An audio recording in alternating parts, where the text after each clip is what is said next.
This is what happened during the time of Xerxes, the Xerxes who ruled over 127 provinces stretching from India to Kush. At that time King Xerxes reigned from his royal throne in the citadel of Susa, and in the 3rd year of his reign he gave a banquet for all his nobles and officials. The military leaders of Persia and Media, the princes and the nobles of the provinces were present.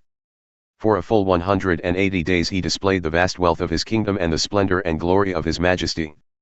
When these days were over, the king gave a banquet, lasting 7 days, in the enclosed garden of the king's palace, for all the people from the least to the greatest who were in the citadel of Susa. The garden had hangings of white and blue linen, fastened with cords of white linen and purple material to silver rings on marble pillars. There were couches of gold and silver on a mosaic pavement of porphyry, marble, mother of pearl and other costly stones. Wine was served in goblets of gold, each one different from the other, and the royal wine was abundant, in keeping with the king's liberality. By the king's command each guest was allowed to drink with no restrictions, for the king instructed all the wine stewards to serve each man what he wished. Queen Vashti also gave a banquet for the women in the royal palace of King Xerxes. On the 7th day, when King Xerxes was in high spirits from wine, he commanded the 7 eunuchs who served him, Mehuman, Biztha, Harbonah, Bigtha, Abagtha, Zethar and Carcas, to bring before him Queen Vashti, wearing her royal crown, in order to display her beauty to the people and nobles. For she was lovely to look at. But when the attendants delivered the king's command, Queen Vashti refused to come. Then the king became furious and burned with anger. Since it was customary for the king to consult experts in matters of law and justice, he spoke with the wise men who understood the times and were closest to the king, Karshena, Shethar, Admatha, Tarshish, Mirs, Marsena and Memucan. The 7 nobles of Persia and Media who had special access to the king and were highest in the kingdom. According to law, what must be done to Queen Vashti? He asked. She has not obeyed the command of King Xerxes that the eunuchs have taken to her. Then Memucan replied in the presence of the king and the nobles, Queen Vashti has done wrong, not only against the king but also against all the nobles and the peoples of all the provinces of King Xerxes. For the queen's conduct will become known to all the women, and so they will despise their husbands and say, King Xerxes commanded Queen Vashti to be brought before him. But she would not come. This very day the Persian and Median women of the nobility who have heard about the queen's conduct will respond to all the king's nobles in the same way. There will be no end of disrespect and discord. Therefore, if it pleases the king, let him issue a royal decree and let it be written in the laws of Persia and Media, which cannot be repealed, that Vashti is never again to enter the presence of King Xerxes. Also let the king give her royal position to someone else who is better than she. Then when the king's edict is proclaimed throughout all his vast realm, all the women will respect their husbands, from the least to the greatest. The king and his nobles were pleased with this advice, so the king did as Memucan proposed. He sent dispatches to all parts of the kingdom, to each province in its own script and to each people in their own language, proclaiming that every man should be ruler over his own household, using his native tongue.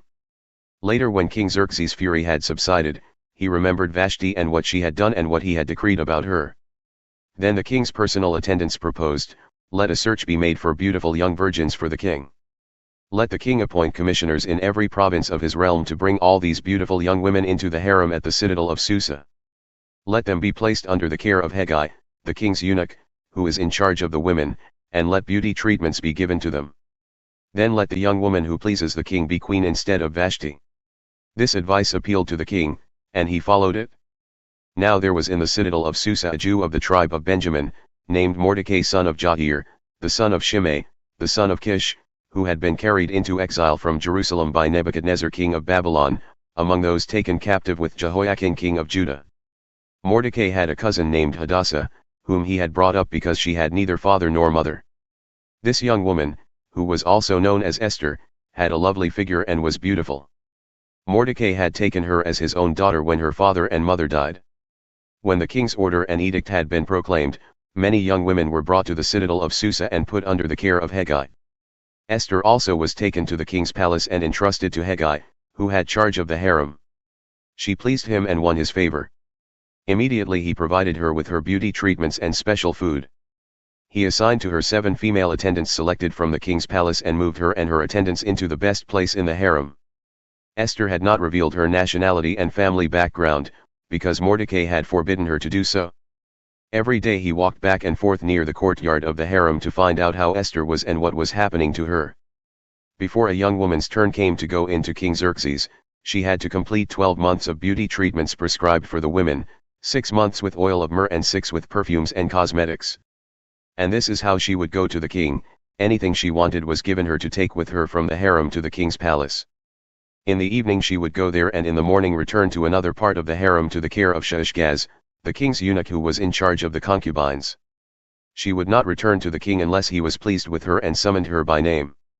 When the turn came for Esther, the young woman Mordecai had adopted, the daughter of his uncle Abihail, to go to the king, she asked for nothing other than what Hegai, the king's eunuch who was in charge of the harem, suggested.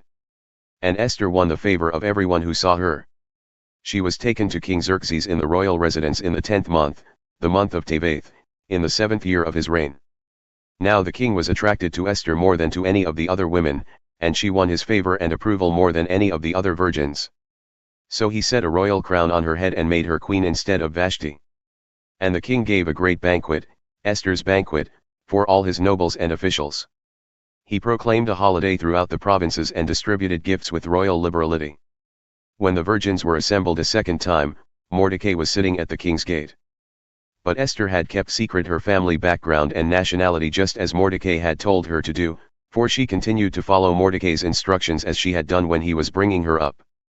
During the time Mordecai was sitting at the king's gate, Bigthana and Teresh, 2 of the king's officers who guarded the doorway, became angry and conspired to assassinate King Xerxes. But Mordecai found out about the plot and told Queen Esther, who in turn reported it to the king, giving credit to Mordecai. And when the report was investigated and found to be true, the 2 officials were impaled on poles. All this was recorded in the book of the annals in the presence of the king.